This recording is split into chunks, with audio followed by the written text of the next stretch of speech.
Seksual qısnama nədir?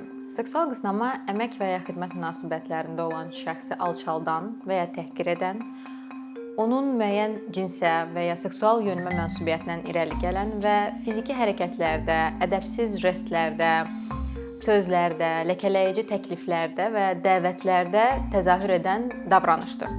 Bu anlayış Azərbaycan Respublikasının gender bərabərliyinin təminatları haqqında qanunda verilir və elə həmin qanunda da qeyd olunur ki, seksual qısnama qadağandır.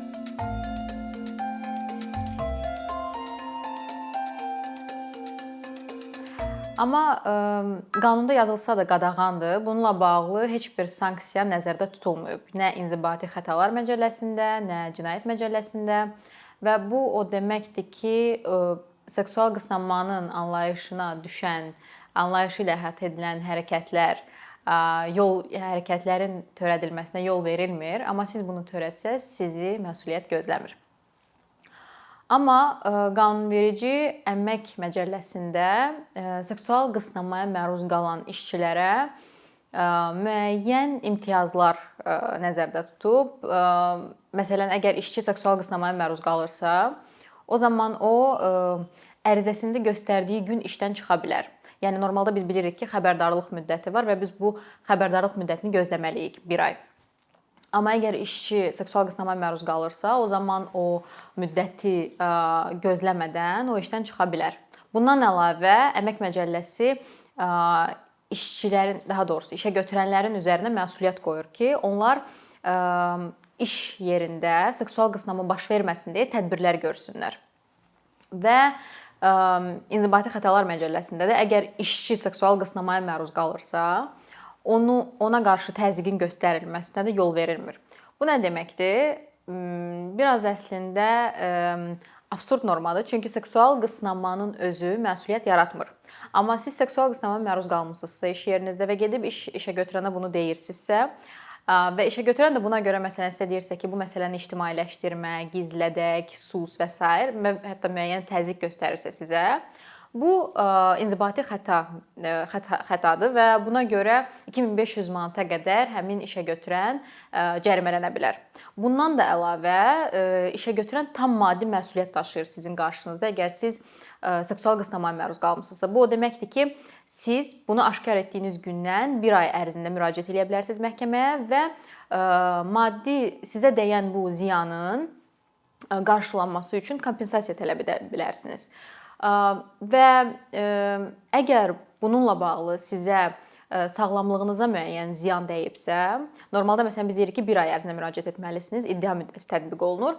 Amma əgər sizin sağlamlığınıza ziyan dəyibsə, tutalım ki, siz mütəmadi işə getmisiniz, işdə seksual qısnamaya məruz qalmısınız və bu müəyyən mənəvi sarsıntıya səbəb olub, psixoloji çətinliklərə, psixoloji sarsıntıya səbəb olub sizin üçün və siz də müalicə almısınız uzun müddət və bu seksual qısnama sizin sağlamlığınıza ziyan vurub deyə iddia müddəti tətbiq olunmur. Yəni bu nə deməkdir? 10 il sonra belə siz bununla bağlı məhkəməyə müraciət edə bilərsiniz və işə götürəndən bununla bağlı ziyanın qarşılanması üçün kompensasiya tələb edə bilərsiniz. Bizim qanunvericilikdə seksual qısnamanın anlayışının verilməsi, onunla bağlı müəyyən öhdəliklərin işə götürənlərin üzərinə yüklənməsi pozitiv haldır. Amma qanunvericilikdə seksual qısnama ilə bağlı sanksiyaların nəzərdə tutulmaması problematikdir. Və nə etmək olar? Xarici ölkələrin bu sahədə uğurlu təcrübələrindən istifadə etmək olar. İlkin olaraq əksər ölkələrdə seksual qısnamanın anlayışı əmək münasibətləri çərçivəsində verilir. Yəni ki, əgər siz ictimai nəqliyyatda və ya küçədə, hər hansısa başqa bir yerdə qısnamaya məruz qalırsınızsa, o seksual qısnama hesab edilmir. Əksər ölkələrdə yanaşma budur. Məsələn, İngiltərədə əmək münasibətlərində əgər sizə seksual xarakterli zarafatlar edirlərsə sizə qarşı və ya sizə sosial şəbəkələr üzərindən seksual xarakterli kontent göndərirlərsə və ya sizin xarici görünüşünüzlə bağlı komplimentlər edirlərsə və ya sizin iradənizə zidd olaraq şəxs öz cinsi həyatını danışırsa, bunlar hamısı seksual qısnama hesab olunur və Yəni gördüyünüz kimi İngiltərədə qanunverici çox geniş götürüb seksual qısnamanın anlayışını və bunların da müəyyən növlərinə görə cinayət məsuliyyətinə səbəb olur müəyyən bu hərəkətlər. Hansıları? Fiziki hərəkətlər və ya stalking dediyimiz izləmə birbaşa fiziki olaraq və ya onlayn sosial şəbəkələr üzərindən seksual qısnamaya məruz qalırsa şəxs, bunlar hamısı cinayət məsuliyyətinə səbəb olur. Bundan əlavə İngiltərə qanunvericiliyində seksual qısnamanın baş verdiyi an siz əgər etirazınızı bildirmirsinizsə, qanunverici bunu çox geniş şərh edir. Necə? Ola bilsin ki, siz həmin an təhlükə hiss etmisiniz, təhdid hiss etmisiniz. Ona görə də etirazınızı bildirməmisiniz və buna baxmayaraq siz təhlükə zonasından uzaqlaşandan sonra bunu bildirsəz ki, mən seksual qısnamaya məruz qalmışam, sizə qarşı heç bir pretenziya olmayacaq ki, bəs sən həmin anda bunu qəbul etmişdin və bununla bağlı heç bir etiraz bildirməmişdin.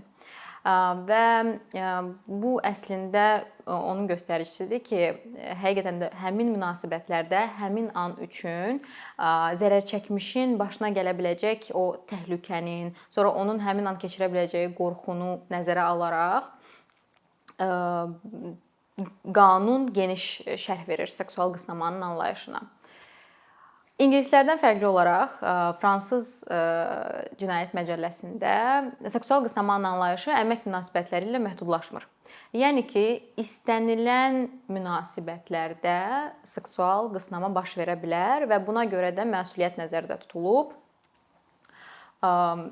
Bu 1 ildən 3 ilə qədər azadlıqdan məhrum etmə ola bilər.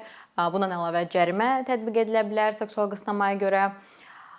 Və mən həmişə xarici ölkələrin təcrübələrindən danışanda belə görsənə bilər ki, biz düşünürük ki, orada ideal cəmiyyət var və ya ideal qanunlar var və qanunların tətbiqi idealdır. Xeyr, belə deyil. Amma həmişə nümunə gətirdiyim fransızlarda bəyəndiyim bir məqam var.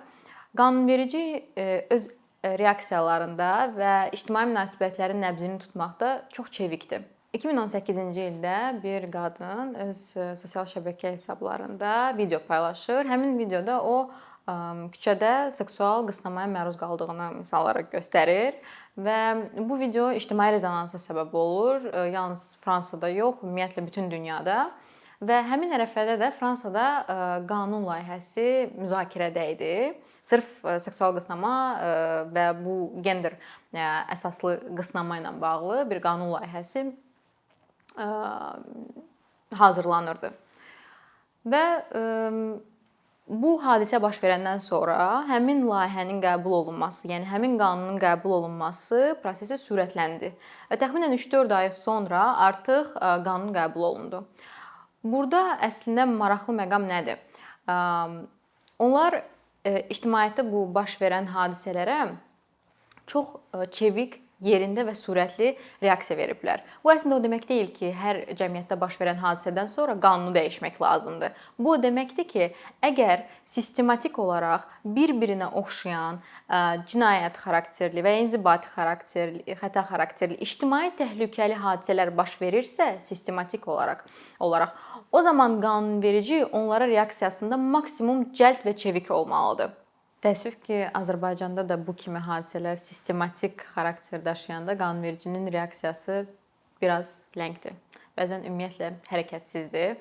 Məsələn, məişət zorakılığı ilə bağlı bilirik ki, hər gün biz sosial şəbəkələrdən, mediadan öyrənirik ki, yenidən məişət zorakılığı zəminində cinayətlər baş verib və 10 il bundan əvvəl, 10 ildən biraz çox qanunvericilik qəbul olunub, lakin o qanun işləmir, qorunmur və bu tip cinayətlərin də qarşısının alınması üçün qanunverici onu təkmilləşdirmir.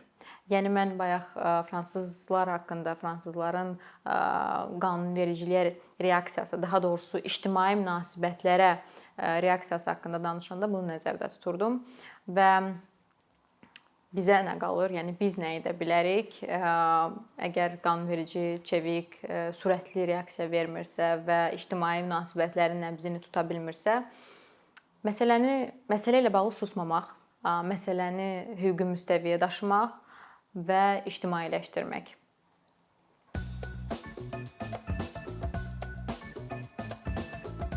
Bir neçə ildir ki, əkinçi olaraq Azərbaycanlı izləyicilərin hər zaman faydalana biləcəyi, keyfiyyətli və ən əsas ödənişsiz kontent hazırlamağa çalışırıq. İndiyədək təqdim etdiyimiz onlarla animasiya və yüzlərlə çəkilişlər tələbələrin, mütəxəssislərin, müəllimlərin və ümumiyyətlə yeni mövzulardan xəbərdar olmaq istəyən çox sayda insanın marağına səbəb olub. Bu illər ərzində hazırladığımız videolar təhsil, texnologiya, ictimai fəallıq, iqtisadiyyat, gender bərabərliyi, ətraf mühit, ifadə azadlığı, hüquq, demokratik inkişaf, mədəniyyət və digər mövzuları əhatə edib. Məqsədimiz çoxlu baxış gətirən deyil, çoxlu fayda gətirən videolar hazırlamaqdır. Amma bu, düşündüyümüz qədər asan deyilmiş. Gördüyümüz iş kifayət qədər resurs, əmək və təbii ki, davamlılıq tələb edir. Bu səbəbdən Patreon platformasından istifadəyə başladıq. Əkinçinin Patreon hesabının populyarlaşmasına çox böyük ümidlərimiz və gözləntilərimiz var. Bəziləriniz Patreon haqda ilk dəfə eşidirsiniz. Əslində, çox sadə izahı olan bir platformadır. Təsəvvür edin ki, siz rəssam və ya musiqiçisiniz. Sosial şəbəkələrdə sizi izləyən, işinizi bəyənən çox sayda insan var. Patreon platforması sizə imkan verir ki, izləyicilərinizin könüllü aylıq ödənişləri sayəsində işinizi davam etdirəsiniz. Sərgi, konsert zallarından asılı qalmayasınız. Amma bu, təkcə rəssam və musiqiçilərə aid deyil. Məsələn, əkinçiyə bənzər fəaliyyətlə məşğul olan bəzi layihələrin 10 minlərlə patronu var. Biz də düşündük ki, nə üçün əkinçinin Patreon hesabı olmasın? Sizin dəstəyiniz sayəsində biz daha çox və daha keyfiyyətli kontent yaratmağa davam edə biləcəyik. Amma bu dəstək yalnız maddi dəstək deyil. Dəstəkçilərimizin sayının artması gördüyümüz işlərin faydalı olduğuna dair əminlik verir. Patreon platformasından istifadə çox sadədir. Hesabınızı açırsınız, sizə uyğun dəstək növünü seçirsiniz və Patreon özü hər ayın ilk günü kartınızdan seçdiyiniz dəstək növünə uyğun ödəniş tutur. Bu qədər. Sonda onu demək istəyirik ki, dəstəkçilərin sırasına qoşulmaq istəyən, amma məhdud imkana görə bunu edə bilməyənlər narahat olmasın. Daha öncə dediyimiz kimi, bizim əsas məqsədimiz daha çox insanın hər zaman faydalana biləcəyi keyfiyyətli və ödənişsiz kontentin yaradılmasıdır. Bunun üçün mütləq patronumuz olmalısınız deyə məcburiyyət yoxdur. Amma imkanınız patron olmağa çatırsa və bizim işimizi bəyənirsinizsə, patronlarımızın sırasına qoşulmağınız bizim üçün çox önəmlidir.